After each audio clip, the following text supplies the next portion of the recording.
পবিত্র কোরআনে আল্লাহ রব্বুল আলামিন এই ফলের কসম খেয়েছেন। বর্তমান বিজ্ঞান গবেষণা করে দেখেছে vitamin A, vitamin C, vitamin K, vitamin B, potassium, magnesium, zinc, copper এবং পর্যাপ্ত আয়রন রয়েছে এই ফলটিতে। পৃথিবীর শ্রেষ্ঠ 10টি ফলের মধ্যে এই ফলটিকে রাখা হয়েছে। এবং আশ্চর্য ব্যাপার হচ্ছে, কোরআনে বর্ণিত এই ফল নিয়ে স্বাস্থ্যবিজ্ঞানীরা গবেষণা করে বলেছেন এত উপকার থাকার পরেও এই ফলটিতে ক্যালোরি এবং ফ্যাট নেই বললেই চলে। তাই এই ফল যদি কেউ বেশিও খেয়ে ফেলে তাতেও কোনো ক্ষতি নেই। আল্লাহু আকবার।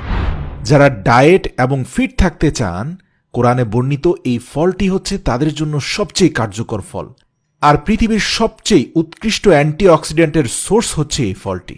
এছাড়াও ব্লাড প্রেশার এবং স্নায়ুরোগ কমাতে দারুণ কার্যকর।